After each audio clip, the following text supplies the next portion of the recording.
Hello and welcome to the CyberGamer studio, Mark 1! Myself, Tobi Kenobi is here to bring you a match which happened last night. Only Chinese Shoutcast, you know, that's why we're here. English boys, that's right. We've got to bring it to the masses, the Dota masses. Of course, the match I am talking about is the one that got postponed a fair few hours. It is the World Gamemasters tournament, the Grand Final.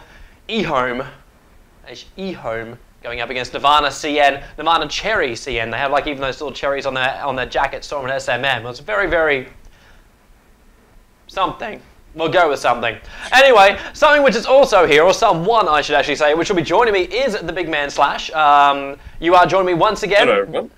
There you go. See, that's his voice. That's his voice. He's there to talk to you.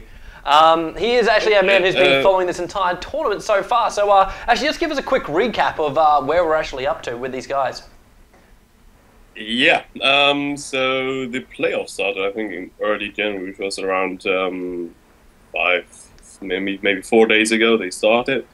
And basically all the favorite teams were in the playoffs, except DK, because they didn't turn up with a full roster in Beijing. So they were replaced by Vital, and which is another upcoming Chinese team.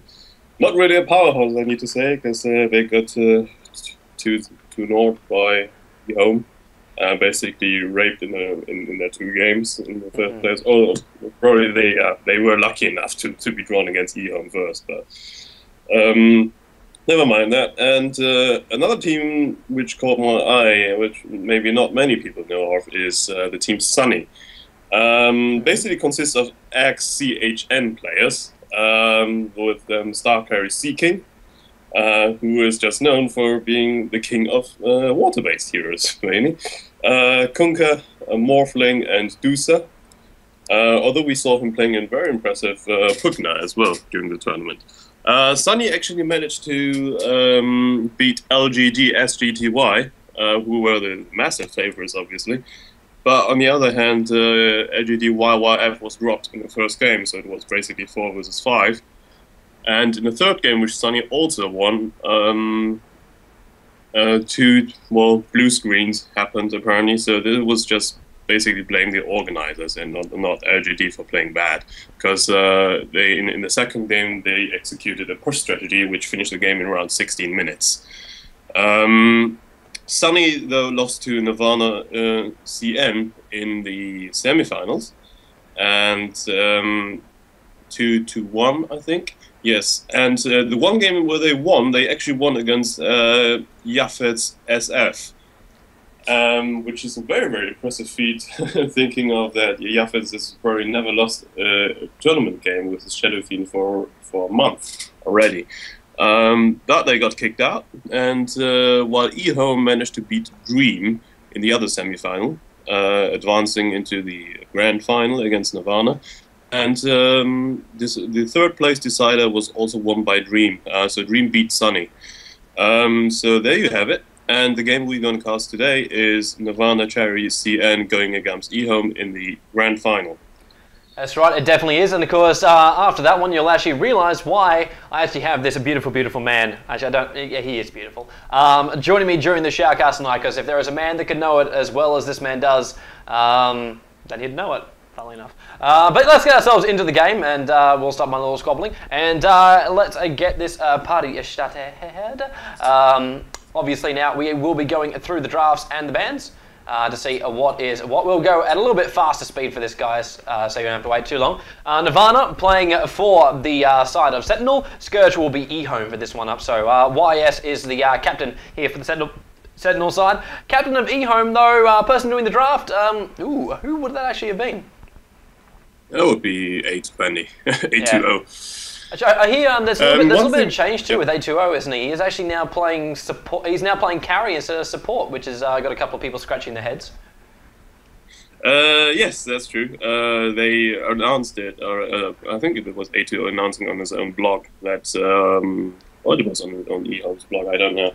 But they also did it against Dream, where 820 played his Phantom Lancer, and probably just because Ehome was known to the world as the foremost team, and at that point Ehome was playing support, But in early 2010 and in late 2009, A2 was actually the main carry of Ehome, which not many people know. Currently, he's not playing hard carries because he just leaves it to Burning, or known as AAA. But he will play semi carries and gankers. All right, we should actually, we're going through the bans in the draft so far, so banning out Visage, Alchemist, as well as Windrunner. That was from the Nirvana side of things. Going over to the Ehome side of things, they took out Doombringer, Batrider, as well as Broodmother. VS was the first pick that came out for Nirvana, and then straight up with Morphling, as well as Beastmaster. Now, I know you remember it, Slash. I definitely do. Triple A's Morphling. I also want to point out for everyone out who's actually listening at the moment, I've managed to avoid every single frickin' bit of information that has said what is going to happen in this game. So, like, I hate spoilers. But I actually don't know what's going to actually happen with any of these heroes, who's playing what, and all that kind of jazz. So, don't spoil it for us too, as well, Slash, because a lot of people, just like me, will have not have seen this yet, and they will have waited for this shoutcast. All right, so it's an interesting thing to do for Ehome, picking up Morphling and Beastmaster first. Normally they will pick support heroes first, so leaving more options for the carries and like leaving more of a surprise effect. Well, Burning's Morphling is probably known to the world ever since SMM, being like the insane farm machine and the guy who didn't give a fuck that Saint Yasha and Skadi didn't stack. He just wanted the stats to boost up. Well, Beastmaster is actually not a common pick for Ehome, at least not like in the last month in which they played. Beastmaster has always been like a hero they banned against like LGD, since YYF used him so well. But not many people have seen Ehome using Beastmaster. Yeah, well, they get to see him today, as well as Nirvana. They've also picked up Pugna as well as SF. Now, SF, of course, being in the Nirvana side for this one, but to actually pick up those, well, two massive deals, like, in squishy intels, like, would you just fear them now being Ehome, going, you know what, we really shouldn't even pick up a single one of those guys. You got to have some sort of tank, because you know Pugna's going to blast your ass to oblivion. Yeah, well, literally, his name's Oblivion, actually. Oh, very nice pun intended, Tobi. Ah, pun on Pugna. Oh. He's a pug.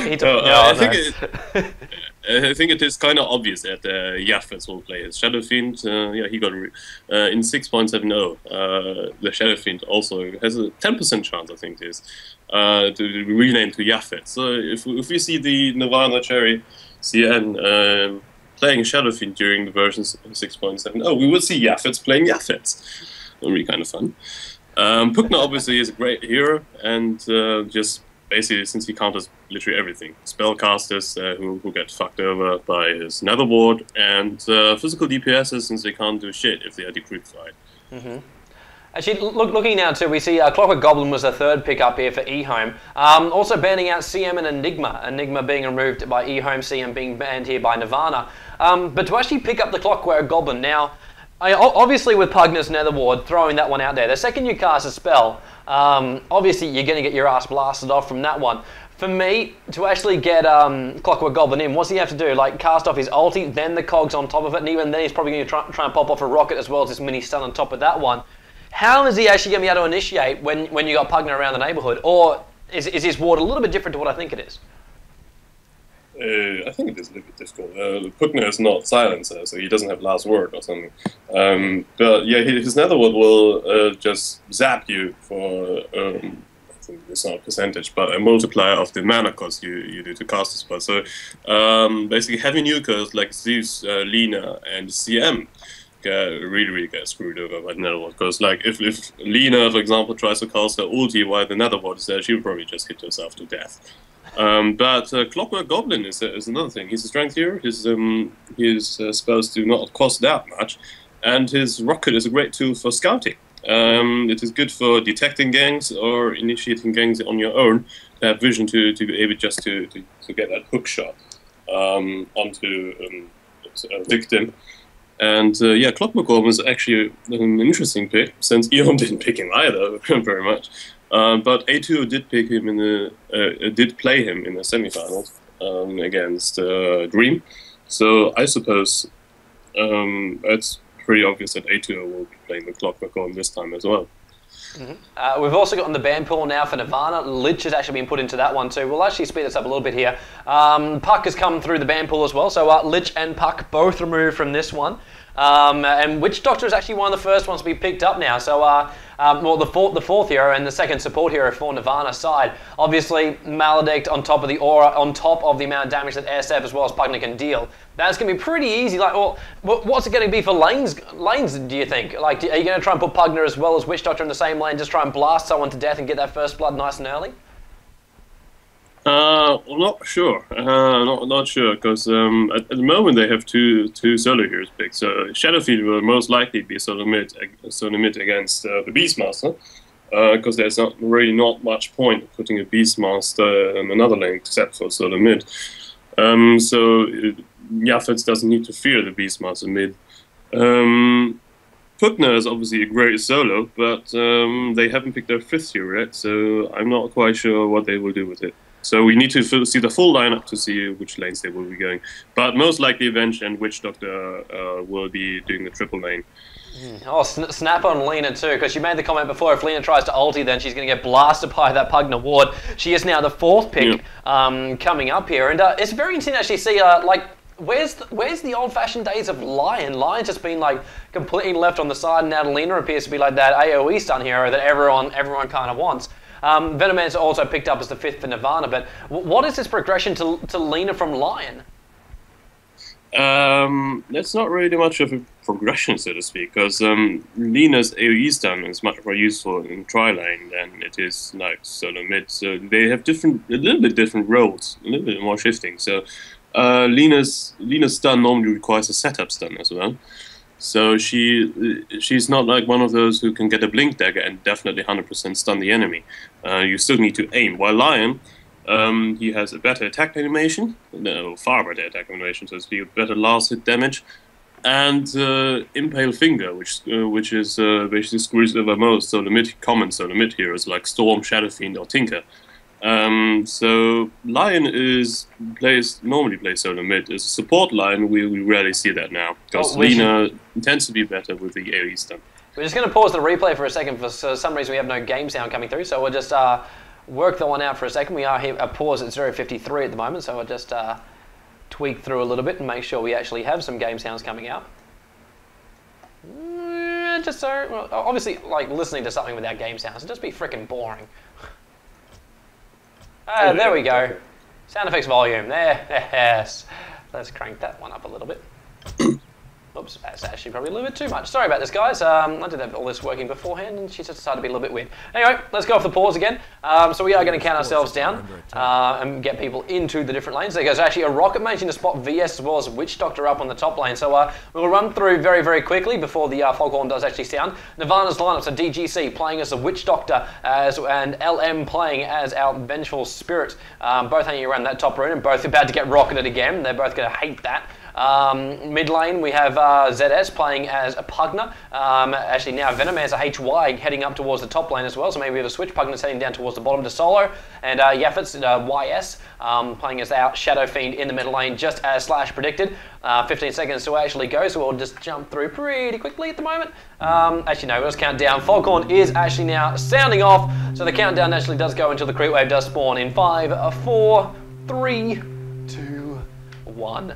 0. Alright, so we should be off and rolling now. We'll run very, very quickly through the Scourge as well. In fact, we might even let Slash do that one because, well, he kind of likes Ehome. What? I may be putting words into his mouth, but we'll let him run through it. Let him run through the lineup. Okay. So we have 357.